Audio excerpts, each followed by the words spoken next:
Gordon, the high-speed engine. Dear friends, over here on the other railway, we're used to high-speed trains and know how useful they can be.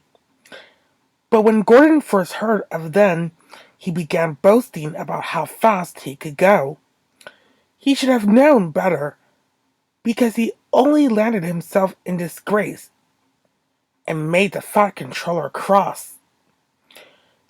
These stories tell how hard Gordon worked to redeem himself and make the Fat Controller think again. The author. High-Speed Gordon. Donald was excited. "The diesel's and your works," he announced. "Say that on the other railway. There are things called high-speed trains. They have a diesel engine at each end and can go at 125 miles an hour. Gordon snorted. "An engine at each end," he said scornfully. "There's only one of me, but I bet I can go as fast as those smelly boxes on wheels. Probably faster," he added. The others said nothing. They had heard Gordon's boasting before. Gordon was still bragging the next morning. "Speed's nothing to me," he said. "Why, one of my Doncaster cousins went at 125 miles an hour. I'll show these diesels a thing or two. Just you wait and see."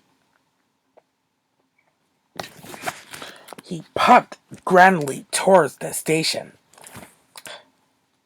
Gordon normally pulled the express, though Henry, James, or Bear helped if Gordon was ill or away.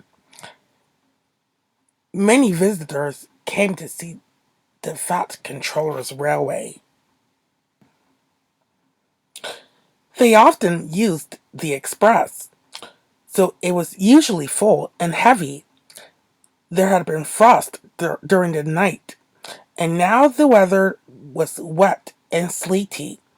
Sleet settled on the rails, making an icy film across their surface.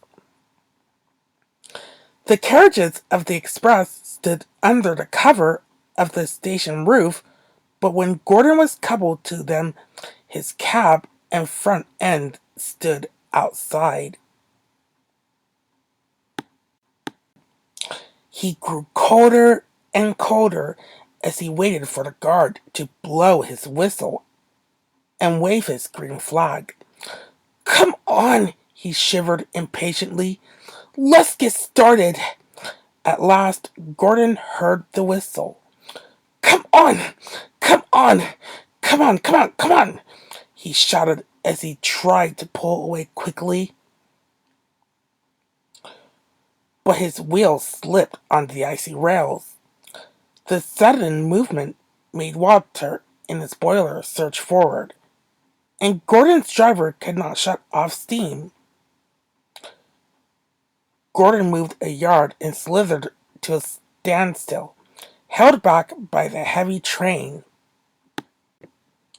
His wheels spun fiercely, but neither Gordon nor his train budged an inch. "Help! Help!" wailed Gordon despairingly, but nobody could. Gordon's wheels spun until his rail rods ached, but he could do nothing to stop them.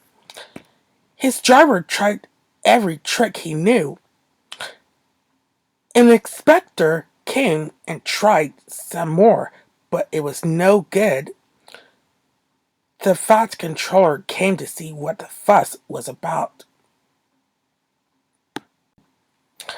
He said several things to Gordon, but Gordon was making so much noise that he couldn't hear them.